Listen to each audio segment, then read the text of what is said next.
नमस्कार, मी स्वप्नाली. तुम्ही बघत आहात आपले बदलापूर.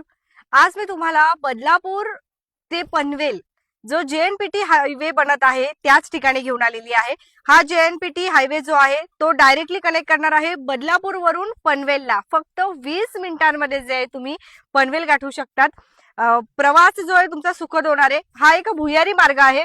वडोदरा भुयारी मार्ग जो आहे तो आपण या ठिकाणावरून बघताय, ज्याचं काम आता सध्या अजूनही सुरू आहे. गेल्या काही वर्षांपूर्वी जे याच्या कामाला सुरुवात झालेली होती आणि 2 वर्षांनंतर हा सुरू होणार होता, उद्घाटन होणार होतं.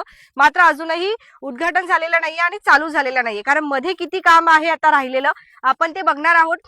लाईव्ह मध्ये आपण बघण्याचा जे प्रयत्न करणार आहोत आता. चला तर मग आता आपण लाईव्हला आपल्या सुरुवात करूया व्हिडिओला आणि तुम्हाला पूर्ण खरंच आपण 20 मिनिटांमध्ये पनवेल पोहोचू शकतो का बदलापूरवरून ते बघणार आहोत.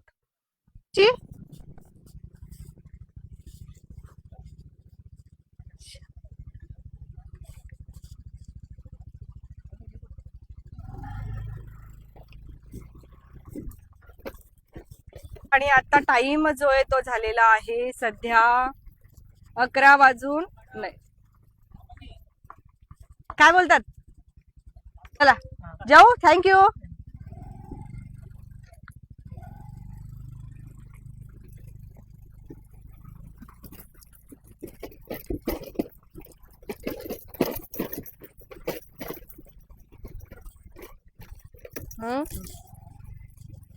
तुमचा हात भारी असता तर टेन्शन नव्हतं की तुमचा हात.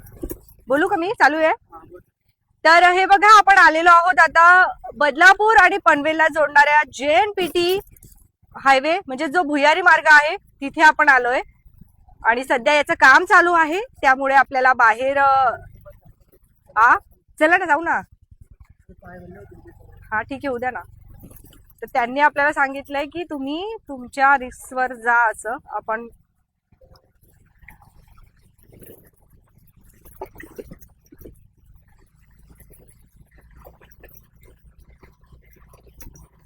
बदलापूरकर बघतायत ना तुम्ही, मला जरा सांगा. लाईव्ह मध्ये सुरू आहे.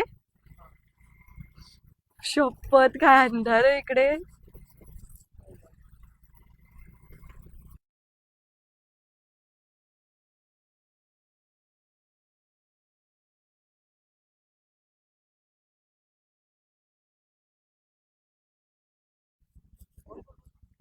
तर बघा, पुढे खूप अंधार आहे. हा पूर्ण व्हिडिओ जो आहे आपण प्रदर्शित करूया, कारण लाईव्ह काही चालू होत नाही इथे, पूर्ण नेटवर्क जाम आहे.